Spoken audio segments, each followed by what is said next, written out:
Welcome to Snow Talk. This is Wave 3 News meteorologist Brian Good on our second day here of Snow Talk for this season. We do have a few items I do want to cover as we head into the next couple of weeks.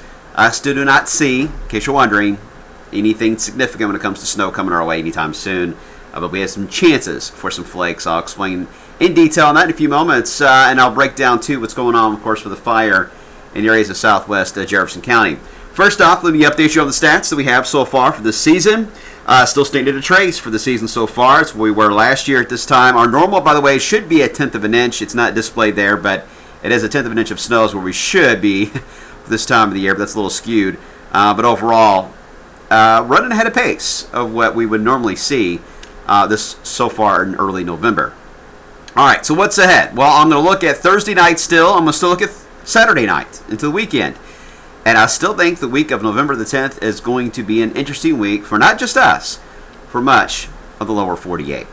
But first, let's talk about what's happening today. It's windy outside, mid-60s out there today. Lower 50s is the best we did yesterday. What a nice improvement today.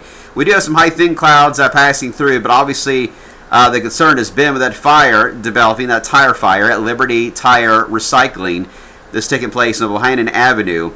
The winds are out of the southwest. See those gusts there at about 24 miles per hour. And that's over here at the actual airport. That's where those gusts have been reported at, about 24. But in general, it's been pretty gusty at times in southwest Jefferson County.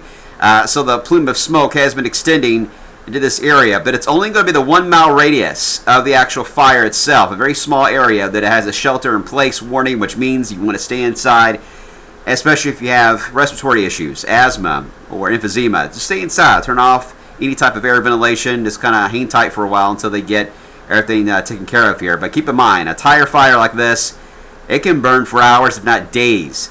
That many tires involved there in the process. So kind of keep that in mind. And you can see on our SkyTrack camera, I see that plume of smoke there on the horizon, definitely just kind of hovering above our city right now, especially the western part of the metro itself. But the main area of toxic concern is only going to be within 1 mile of the fire location. Okay, brought out the view. That's about really the only thing going on, and still a significant thing. It's still fairly quiet in our area. Here's the rain band we're going to be tracking as we head into tomorrow night into Wednesday. This moisture plume slowly working its way to the east, and will do so into the coming hours. Here it is on Futurecast as we head into Election Day. We'll start off with some sunshine, cool morning. Overall, not a bad day. I think most of us will see some sunshine in the morning. Then by the afternoon, I think we'll see some cloud cover over most of the area. The rainfall will slowly creep its way in from the west as we into Tuesday evening. And then as we head into Tuesday night, early Wednesday, it'll cross over into Kentucky.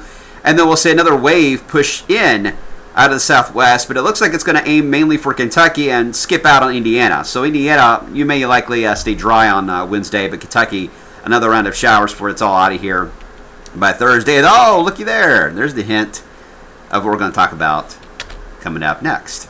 All right, first off, though, here's the latest on the Arctic Oscillation for the next 10 days. This is going to be the GFS latest look here, the Arctic Oscillation. Anytime we see it cross that blue line right here and go into negative territory, that is where you got cold air on the move. The cold air is on the hunt to go somewhere. And the GFS shows that hunt beginning as we head into about the 9th of November, just a few days from now. Last time we saw that hunt in the negative territory was Halloween, and we all remember how that felt.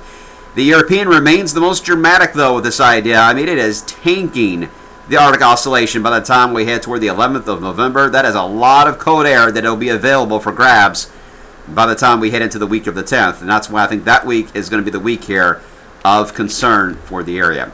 Start you off on Thursday. Now, you look at this map, for those weather enthusiasts, you look at that and say, oh, man, the blue line, it's south of us. Here's the low pressure. We got wraparound moisture. This has got to be snow, right? Well, if this was January, yeah, I would say that's going to be snow showers and perhaps even accumulating snow. But this time of the year, you got to look more than just what we call thicknesses. That's what that number is. That 540 is just the thickness layer of the atmosphere. We got to look at the actual temperatures aloft. And when we do that, you see the story here. This 0 degree line, that's why it changes into a blue coloring, is the typical rain snow line. It's marginal through most of our area. We're barely below the 0 mark. And you get into the deeper cold air well to the west of our area. So That is why at this point it does not look like to be that big of a deal. I mean, you're very marginal with cold air Thursday night. You could see a few snowflakes out of that, but really it's just, I would like to see these numbers a lot colder. If we got -4, -5 cold air over us Thursday night, I would say, yeah, that's going to be snow showers, but it looks too marginal. So a few flakes can't be rolled out, but until we see a colder layer develop, this does not look to be impressive at all Thursday night, other than just some rain showers. As we head to Saturday night, same scenario. 540 thickness line is south of us. In fact, the 534 thickness line getting awful close, and we've got some moisture passing through. We look at temperatures aloft. It is colder with this push. About -3 to -4 around areas of southern Indiana and central Kentucky. So that would support a better chance for some snowflakes or snow showers Saturday night. We'll be watching that. You saw it had less moisture, though, so it's still not as impressive. Just when we get cold enough, we lose the moisture. But anyway, still impressive cold snaps here Thursday night and Saturday night for the area. So some chilly air coming our way. Then we get into the week of the 10th, and this is where things get interesting because it does look to me there's going to be a dynamic storm that will be developing somewhere in the nation's heartland and racing its way to the east. Just how wrapped up the slow becomes, or how intense it becomes, is going to be a big question because it likely will have some type of thunderstorm action, if not severe weather on the south side, and then decent snow in the north.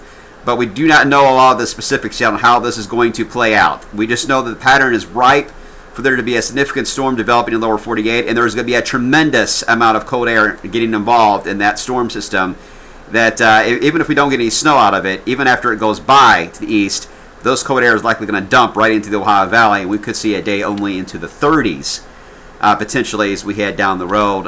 Well, ignore that map. Sorry, that's in there.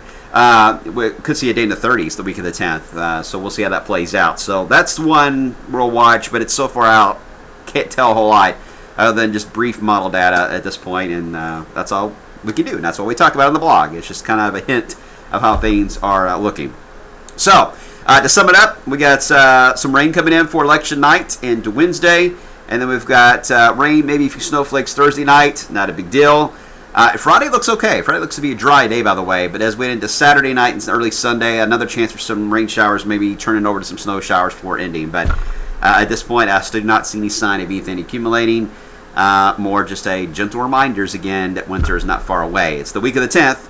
That is the week I will be focusing on a lot here in the coming days. All right, that's it for now. We'll see you today beginning at 5.